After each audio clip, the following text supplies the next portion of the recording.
Hello, everyone. Welcome to TORIA'S Promise. Welcome, TORIA family. This is a space where we talk about life issues, where we coach each other, one another, about life lessons, life experiences that help to shape us up for the future. This is the place where we discuss educative, informative, and enlightening content, subjects, issues related to our lives, and how we can live our best lives. I welcome you once again. In recent times, there has been issues. The social media has been agog with, issues concerning activities that happened at the Synagogue Church of All Nations in relation to the founder, Prophet Temitope Balogun Joshua, fondly referred to as TB Joshua.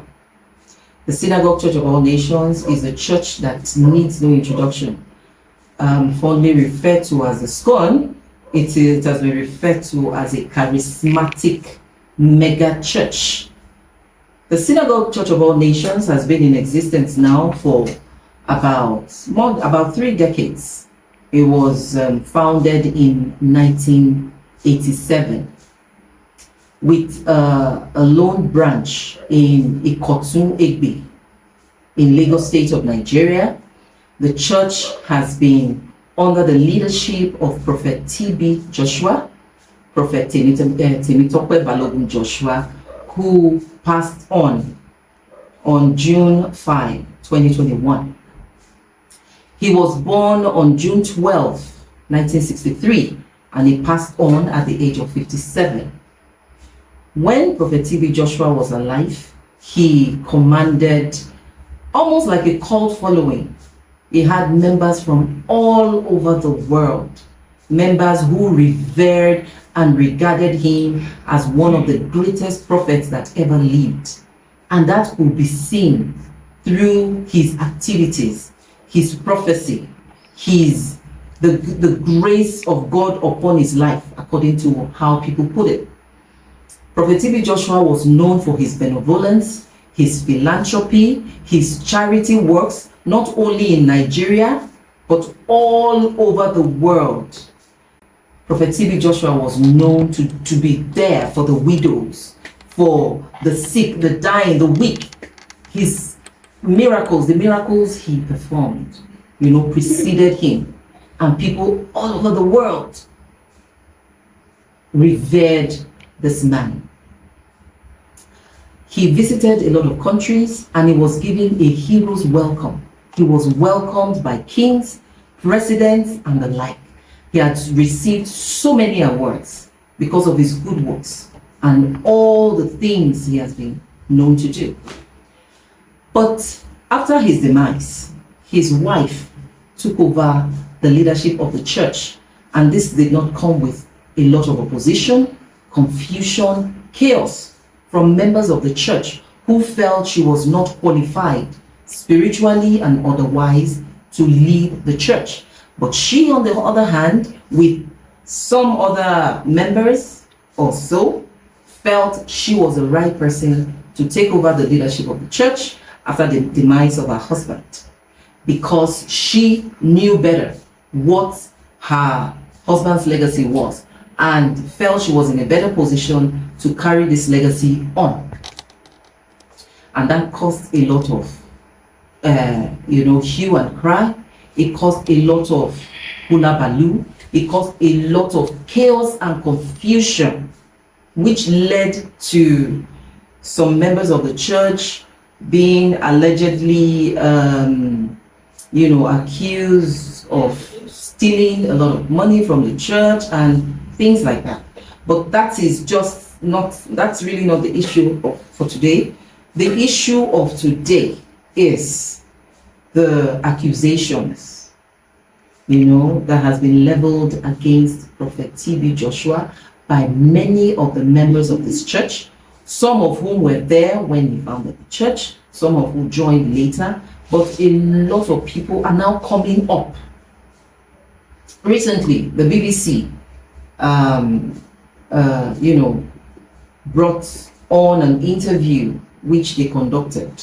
And that interview has sparked a lot of hue and cry.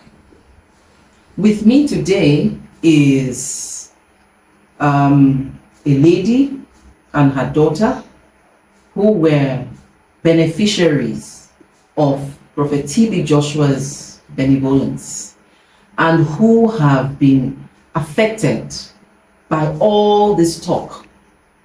They claim to have met T.B. Joshua and know T.B. Joshua because they had, associated with T.B. Joshua and know him to a certain extent, and have come to give their own 2 cents on this matter. Because we have different school of thoughts, but 2 major school of thoughts. Some people are on the side of those who are alleging that Prophet T.B. Joshua did this and that and that and that to them. Some have alleged that he raped them and all sorts of things, and that he practiced voodoo and all sorts in the church, while some others they are not having it. So these are the second school of thought. They are not having it, and they have come today to state their own case.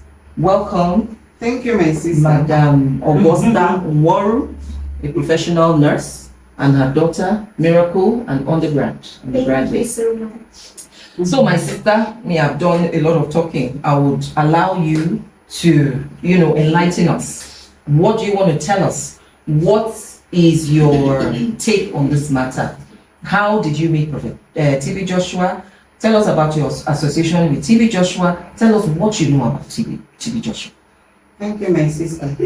How I met Senior Prophet T.B. Joshua is when my daughter was sick.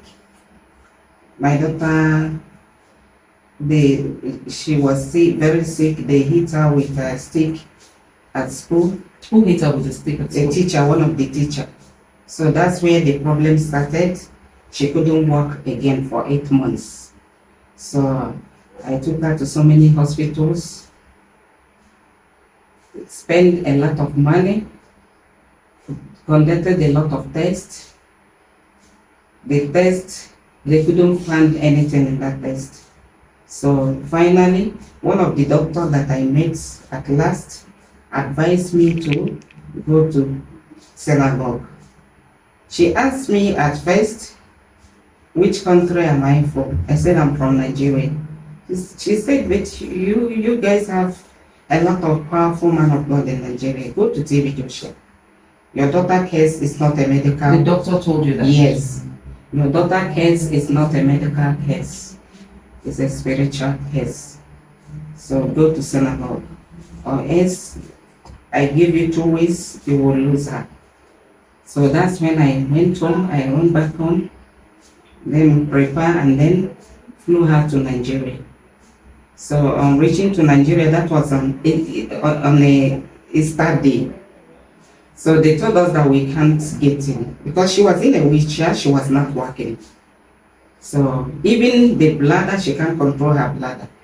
She was passing urine. And all this started from the flogging? Yeah. Because she was okay. I dropped her off to school. So to my greatest surprise, they called me, no, she's not feeling well. When I get there, they told me, no, the teacher was, beating, flogging all the students. Now she collapsed. From there, that's where the problem started. So when we get to Synagogue, I tried to plead and plead. They said, you know what, madam, your faith, you can get inside the church. If you have faith, God will locate your child. Then by that time, I left her in the hotel where we lodged. Then I entered inside the church. At that time, you were living outside Nigeria? Yes, outside Nigeria. You are still living outside Nigeria? Yeah. So after church, it was the next day, 12 a.m. Still nothing has done, he didn't locate me. So I was screaming, I was crying, praying, meditating.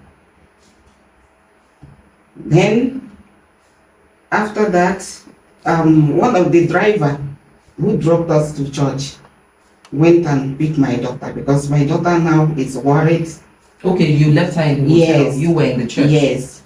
So she had missed herself and now she was crying. So I She asked couldn't her, help herself at all. she couldn't help herself. She It can't was do that anything. bad. It was bad. I hired 2 maids that was assisting me to, to look after her Before you traveled? Or while you were- before I traveled. Even when I was in Nigeria, the driver that was driving us to church hired me the wife. So the wife was there, assisting me too. So I asked them to bring her to the synagogue. They can leave her by the gate there. So when they come, as God may have it, I don't know what gave this my daughter energy. She managed to, managed to enter the church. So that's how it started. Then he connected the microphone and asked my daughter, "Where is your mom?" My daughter told him that my mom is somewhere. He started announcing my name. So when he announced my name, that's when I Came out. came. So he now, Do you have a video to back this up? the video we have it, but I lost my phone. Oh, it was in your video? Yes, I lost my phone. So Well, that's something when, like that, you would have kept it. that's in a very- when he now came and Is there a way you can get that video? Is it possible? I tried to call one of our brother who was in Germany, who saw The whole thing. yeah, and then sent it to me and asked me, so this thing happened to her because he loved this my daughter so much. So he was crying and thanking God that is yes. So he sent the video then, but I tried to search everywhere. This time I couldn't find it. So now he now said, write a note by himself and said, go, where do you lodge? I told him. He said, okay, come on this day. I should come bring her back to church. And I said, okay, no problem. That he told me that nothing will happen to her. So we went back to hotel. So from hotel, I now said, no, let me go and see my parents. Let them see her the way she is. So we flew to our village. So reaching to our village, everyone was crying. Even my late father